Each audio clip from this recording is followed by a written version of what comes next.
میاں خاندان کی سیاسی میراث ہندوستانی سیاست میں 4 نسلوں کا اٹوٹ سلسلہ بذریعہ آئز احمد جموں و کشمیر کے متمول سیاسی علاقے میں بہت کم خاندان اتنے نمایاں اور طاقتور ہیں جتنے میاں خاندان کے ہیں۔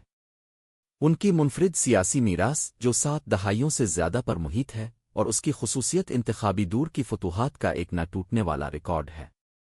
میاں خاندان نے مسلسل کنگن اور اس سے باہر کے لوگوں کا اعتماد حاصل کیا ہے اور تاریخ میں ان چند سیاسی خاندانوں میں سے ایک کے طور پر اپنی جگہ محفوظ کی ہے جنہیں کبھی انتخابات میں شکست کا سامنا نہیں کرنا پڑا۔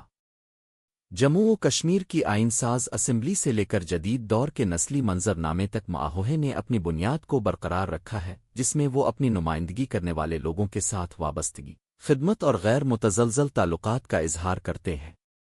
سیاسی سفر کا آغاز حضرت میاں نظام دین۔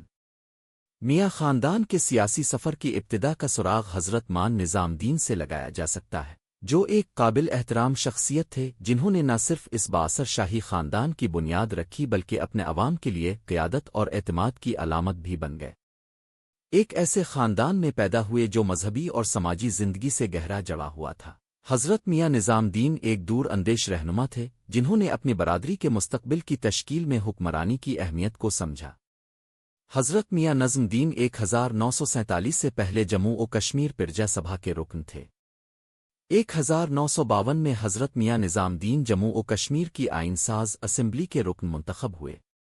یہ ایک ایسا وقت تھا جب ریاست ایک اہم سیاسی تبدیلی سے گزر رہی تھی اور نظام دین نے اس کے قانون سازی کے ڈھانچے کی تشکیل میں اہم کردار ادا کیا۔ 1952 میں اسمبلی کے لیے ان کا بلا مقابلہ انتخاب ان کی قیادت میں گہرے احترام اور اعتماد کا ثبوت تھا۔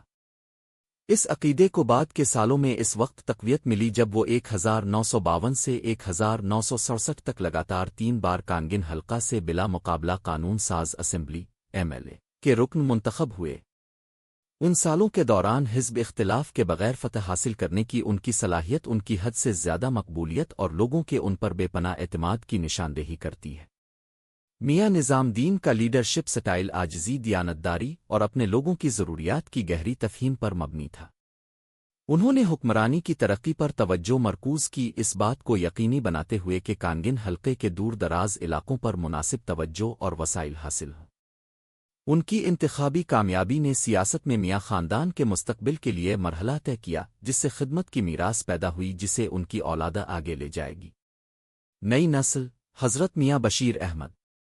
حضرت مان نظام دین کی انتھک خدمات کے بعد قیادت کی ذمہ داری ان کے بیٹے حضرت میاں بشیر احمد کے پاس چلی گئی، جو ایک ایسے رہنما تھے جن کی سیاسی مہارت اور عوامی خدمت سے وابستگی ان کے والد کی عکاسی کرتی تھی۔ میاں بشیر احمد نے 1967 سے 1983 تک MLA کی حیثیت سے کنگن حلقے کی نمائندگی کی اور پچھلے انتخابات میں انہوں نے ضلع راجوری سے درحال اسمبلی حلقے سے ناراضگی کا اظہار کیا، جس عرصے کے دوران وہ 4 بار دوبارہ منتخب ہوئے تھے۔ اس کا اثر و رسوخ وادی کشمیر سے آگے بڑھ گیا کیونکہ وہ جموں و کشمیر کے دونوں صوبوں سے الیکشن لڑنے والے خطے کے واحد سیاست دان بن گئے۔ میاں بشیر احمد کی قیادت علاقائی تقسیم کو ختم کرنے کی ان کی صلاحیت سے نشان زد تھی، جس سے انہیں جموں و کشمیر کے سیاسی منظر نامے میں ایک منفرد مقام حاصل ہوا۔ انہوں نے صوبائی اور ریاستی سیاست دونوں میں اہم کردار ادا کیا، بالآخر وزیر کے طور پر خدمات انجام دیں۔ ان کے دور میں کئی ترقیاتی منصوبوں کا نفاذ دیکھا گیا، خاص طور پر بنیادی ڈھانچے، تعلیم اور صحت کی دیکھ بھال پر توجہ مرکوز کی گئی۔ ان سب کا مقصد ان کے حالات کے معیار زندگی کو بہتر بنانا تھا۔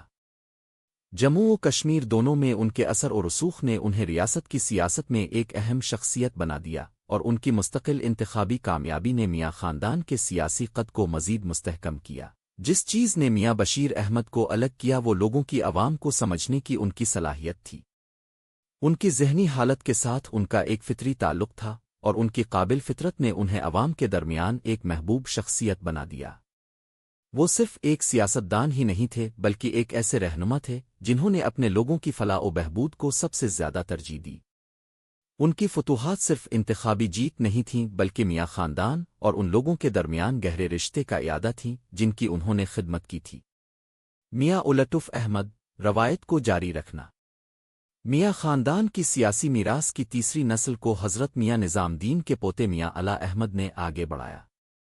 میاں الطاف احمد کا سیاسی کیریئر لچکدار، مستقل مزاجی اور اپنے دادا اور والد کی طرف سے مقرر کردہ عوامی خدمت کے اصولوں سے گہری وابستگی کا حامل ہے۔ 1987 سے 2014 تک لگاتار 5 بار کنگن سے MLA منتخب ہوئے۔ مان الطاف احمد نے میاں خاندان کی حیثیت کو ریاست میں سب سے زیادہ قابل اعتماد سیاسی خاندانوں میں سے ایک کے طور پر مستحکم کیا۔